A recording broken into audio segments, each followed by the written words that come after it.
Maddie. Okay, thanks for the request there. A really good question. Okay, again, I think the level where you're at in terms of your speed and your ball striking and your physicality. Okay, you're talking less now about a technical thing. Okay, and more about a synchronization or a timing thing. All right. So what do I mean? Right. So from just before, let's for now say at the end of the backswing. Okay, what we have to do on the downswing is shift into our lead leg, okay, which in turn will drop that plane a little bit flatter, okay, and then rotate to square, okay. So someone like Rory McIlroy, okay, Tiger was the same for a long time, will finish the backswing, okay, shift and drop everything in one motion, and then start his rotation, and then try and time or synchronize that to get the club face square. Right, someone like Adam Scott, okay, will continuously throughout the downswing shift a bit, turn a bit, shift a bit, turn a bit, shift a bit, turn a bit. Okay, there's no right or wrong. Adam, I guess, is a little bit easier on the body and in theory easier to synchronize, but after some practice, not really. Okay, you've got to learn how to shift and rotate. Okay, you can rotate too much and you can shift too much. Okay, there's no secret to it. You've got to learn what those feel like. Okay, so what is the right amount to shift? Okay, the right amount to shift is, okay, directly over your left knee or just inside your left foot.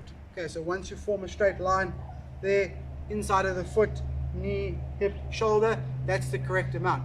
Whether you get there gradually, say like Adam Scott, or whether you get there completely and then rotate, there's no right or wrong, okay? Obviously differences of opinion here and there. You just got to learn how to do it. Okay, and the second part of your question had to do with, okay, getting the hands in front of the golf ball. You say you're getting those hands too much in front of it. Okay, basically you're just late. Okay, you haven't released the golf club in time. All right, it's just then the next step of what we've just spoken about. All right, so essentially there's 5 main moving parts in the golf swing. There's probably more than, but there's 5 main moving parts. Okay, we simplify it to, okay, shift, rotate, and hit. Okay, so you're talking to me about timing of your shift and rotate, which we just covered. Okay, and then once you get that right, then you need to time your release. Okay, all you got to do is look at the club you're hitting. Okay, I've got a 6-iron here. 6-iron generally has approximately 28 degrees of loft, somewhere there depending on your set. Okay, and you're trying to launch a 6-iron at about 16, 17 degrees, something like that. Okay, so what does that mean? You need to de-loft it about 10 degrees. Okay, so what does that mean? At impact will be here, right? So at impact, I need to be there. If I'm there, I've de-lofted it too much. If I'm there, I haven't de-lofted it enough. How hard you release and how late and how early and that, it doesn't matter too much. Okay, as long as you get that. So Sergio Garcia, lots of lag, hard late release, same launch conditions. Okay, Adam Scott, okay, same thing, gradual movements, gradual releasing or gradual releasing of his lag. So really what you got to do is play with it. And now you're really talking about the skill of the game. Okay, so just fiddle with it a little bit. Okay, try and see if you can release it a bit early. Okay, try and see if you can release a bit late on purpose. All right, so I guess a good way to do it is practice some high pitch shots or some flop shots. So get your lob wedge out, get that ball position there, and now you're doing a sort of slow-mo rehearsal of what you're after. And now release that club, okay, nice and early and fully, and deliver all of the 60 degrees, okay, to give yourself a high pitch. That would be an early release. Okay, then hit some where you're trying to not punch the ball, you're trying to hit it lower. Okay, so you still want to release everything, club and body, you're just going to release it quite late. Okay, so full release is a late release. Okay, and you can hit like a sort of low squeeze fade. Because remember, on top of there, when you late, the face will be a little bit open.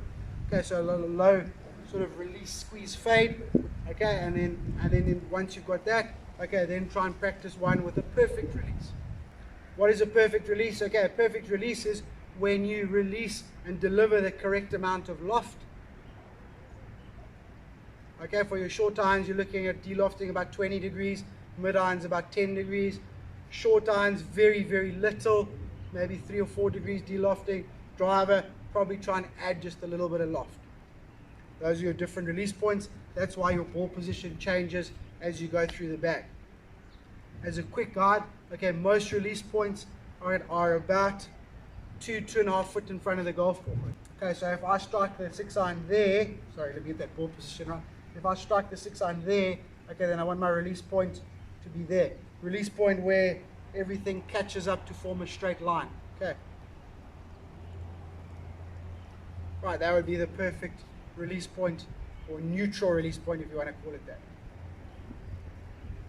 Yeah, but you're talking really about the skill of the game, right? So start practicing it, feeling it, understanding it. But obviously you hit the ball a long way, so it's going to be harder for you. That's the trade-off. Okay, if you hit it further, you swing it faster. Therefore, it's harder to synchronize. Okay, develop it as a skill just like anything else.